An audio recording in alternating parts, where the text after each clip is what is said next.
In 1996, when I returned home after climbing Everest, the main question I got from journalists, not just men, women too, was if it was harder for me to climb Everest being a woman climber. I was 26 by then, and I didn't understand the question at all, because for me, there is no such a thing as a woman climber and a man climber. We are just climbers. That's a reason for me that climbing is a metaphor of life. Not only I didn't understand the question, I didn't understand why they keep asking the same question again and again, and why they didn't ask to my fellow climbers a similar question like, was it easy for you to climb Everest being a man? That will be ridiculous, right? So why it doesn't sound ridiculous the other way around? For me, climbing shows that mountains doesn't recognize gender. Mountains make us equal. And my answer for that question, it's always the same. Do you think a mountain changes when a man climbs it, that when a woman climbs it? Do you really believe the slope change when a man steps on it or when a woman steps on it? So that's why mountains for me doesn't recognize gender. In 1996, during the worst tragedy of the history of Everest, 13 people died. There was a big storm combined with the altitude, with the lack of oxygen, and probably too many people with lack of knowledge that create this incident. My team and I, we were there at that time, and we helped. We did something like, you can call it the rescue. And there was a lot of people desperate, I feel, grasping for life.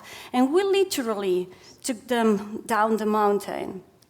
There were others that we couldn't help, and a few died, but that's another sad story, not part of this one.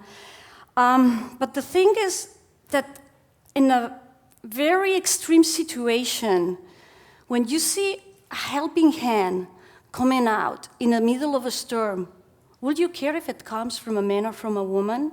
We already know the answer for that. I'm making up this point because, for me, in a very basic level, our subconscious doesn't make a distinction between genders. If we were able to peel off the layers that cover us with history, education, culture, religion, society, what it will be left, it will be just a human being. So, which are the ways to integrate men in gender equity? Well, I have a couple of ideas. One will be to grab them and to peel them off and see what's in there. But I guess we cannot do that. That will be physical torture, so forget about it. Another one will be to push them to the extreme to see how they react to the edge of a cliff. But that will be psychological torture. We cannot do that neither. So I'm going to point 3 ways to integrate men in gender equity. First, and most simple, to identify other men already acting with equity and use them as an example for others to emulate, because seeing an example of the desired behavior, it's more effective than just explaining the concept.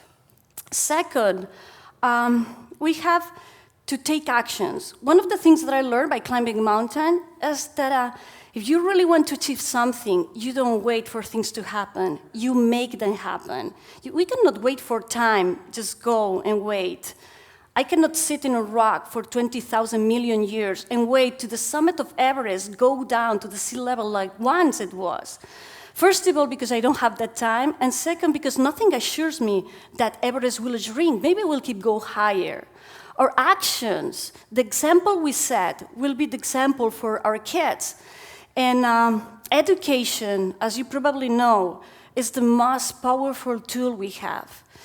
But today we are talking about the adults, the men that already grew up, even if they are like kids. So the third point is to use dialogue without aggressivity. If you really want to get things from people, don't put them between the devil and the deep blue sea. That will never work. Empathy is the best tool. And I'm going to give you an example of that. In 2002, I went to Pakistan to climb K2. Pakistan, it's one of those countries where the equity we are looking for is probably the harder to find. I was the leader of the expedition, and as a leader, I had to deal with the liaison officer. A liaison officer, it's an army person imposed by the government of Pakistan to check on you that you don't spy and send important information about the Baltoro Glacier to the Indians. The Baltoro Glacier is where K2 is ubicated, and India is on the border, and as you know, they are not very good friends. Our liaison officer was a captain of the Pakistani army, and I was 32, tiny and blonde, not inspiring any respect to this man. On the other hand, he didn't know how to deal with a woman leading, and he was imposing his aims on top of the expedition needs. That made me go through all kinds of issues and troubles, issues that were not that hard on other expeditions where leaders were men. So this was also taking all the energy of the expedition down, and I was start losing the high confidence I always had in myself. Here I was facing a situation where I would say that the layer I had to peel off was the thicker and the harder I will ever find in my life. But instead of using a drill or an electric hammer to break it, I use something softer, like hot water. I use dialogue and empathy. It takes longer, but it works better. So we have this tool to have a discussion, and it's our job to learn how to use it. It's not only their job. And here there's a few tools to have hard conversations without starting a war, and most important, getting some results. You have to focus on the positive outcome. Probably you will create and recreate hundreds of times the conversation in your mind, and it's common when dwelling with hard and difficult topics to think in a negative way.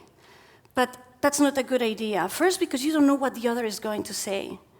And second, because thinking that way, you will guide in real life your conversation to a negative ending. So if you have to create and recreate the story in your mind, do it in the best possible scenario. Another thing is to stick in the main idea. Don't get lost with ideas around that will not help to the point. Just stay on that idea. Once you say what you want to say, let the other talk without interruption. And most important, discussion is not a battle.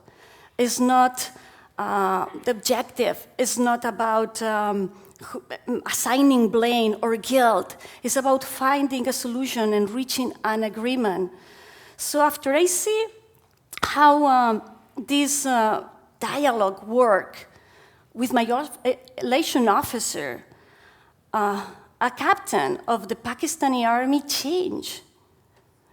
Of course, I didn't mean to change the whole Pakistani system or the culture, but just one person, just one man.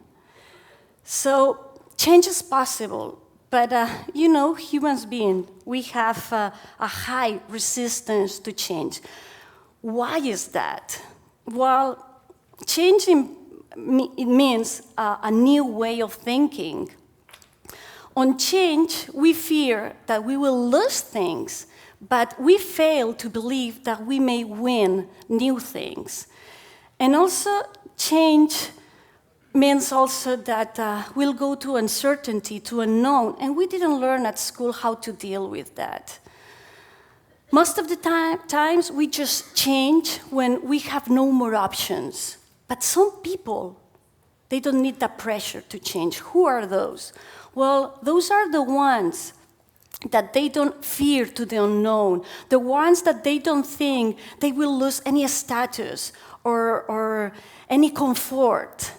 Those tools are also for changing the tools that will help us to integrate men in this equity by pointing examples of men already acting with this equity, by taking actions ourselves. Don't expect they will change by themselves.